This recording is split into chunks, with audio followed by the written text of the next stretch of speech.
আমার যে রোগটা অন্যান্য ডাক্তাররা ধরতে পারে নাই, সেটা স্যার ডক্টর শফিকুল্লাহ প্রধান স্যার সেটা ধরতে পারছে। তো এখন আমি চিকিৎসা নিচ্ছি।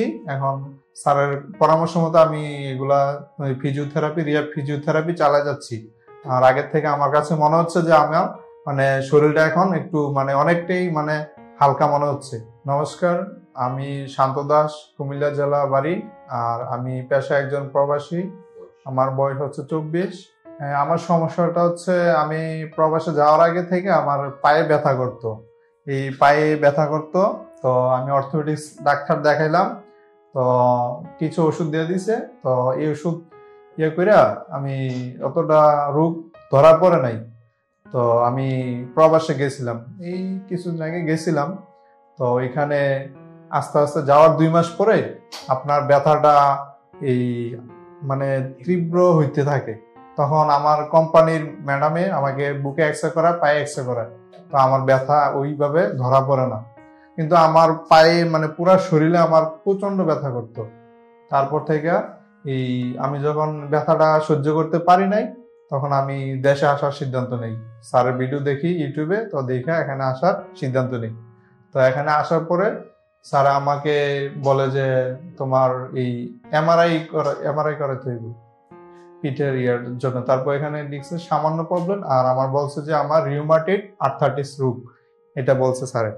তারপরে ফিজিওথেরাপি দিচ্ছে। এখন এইগুলা নিয়ে মোটামুটি আমার কাছে মনে হচ্ছে যে আমি অনেকটাই সুস্থ আগের থেকে। আমার এই হাঁটু নিচের এগুলা বসলে আমি উঠতে পারতাম না, ব্যথা করতো, দীর্ঘক্ষণ বসে থাকতে পারতাম না। আর পায়ের তলা ফুলে অনেকটা ফুলে যেত আর কি, অনেকটা এরকম পাটা এরকম করতে পারতাম না। এখন যেটা ওপেনলি করতে পারি, এই যে এরকম করতে পারতাম না। আর এই জায়গাটা অনেক ফোলা ছিল আগে, এখন এটা একবারে হয়ে গেছে, প্লেন হয়ে গেছে। আমি তো গিয়েছিলাম নতুন, এত এই রোগটা যে আমার শরীরে বাসা বেঁধেছে আমি কখনো জানি নাই। আমি বাংলাদেশে ডাক্তার দেখাইলাম, অনেক ডাক্তার দেখাইছি, কিন্তু আমার যে এরকম রোগ কেউ ধরতে পারে নাই। তো যদি এটা মনে করতাম যে আমার ভিতরে এরকম রোগ বহন করতেছে, তাইলে মনে হয় প্রবাস যাইতাম না। তবে আমি প্রবাসে গিয়ে অনেকটাই ক্ষতিগ্রস্ত।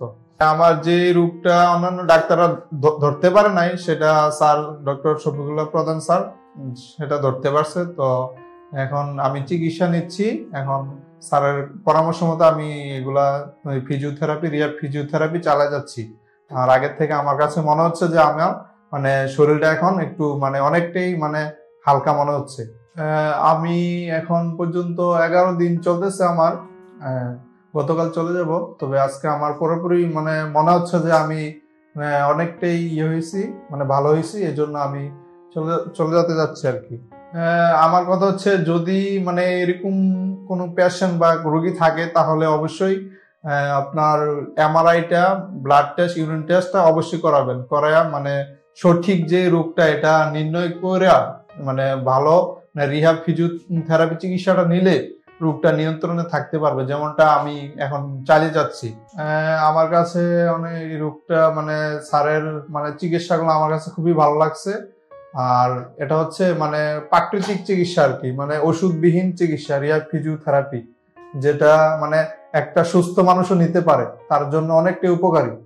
সেক্ষেত্রে আমি বলবো রিহ্যাব ফিজিওথেরাপি নেওয়ার জন্য আপনারা অবশ্যই ডিপিআরসি হসপিটাল শ্যামলীতে আসতে পারেন।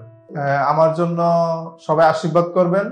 আর আমি যাতে আমার পরবর্তী লাইফ এই সুন্দরভাবে গুছিয়ে চলতে পারি, রোগটা মনে করেন ব্যায়াম ট্যায়ামের মাধ্যমে যাতে আমার পরবর্তী লাইফ গুছিয়ে চলতে পারে, আমার জন্য আশীর্বাদ করবেন সবাই। ডিপিআরসি লিমিটেড, আস্থা, বিশ্বাস ও নির্ভরতায় অবিচল।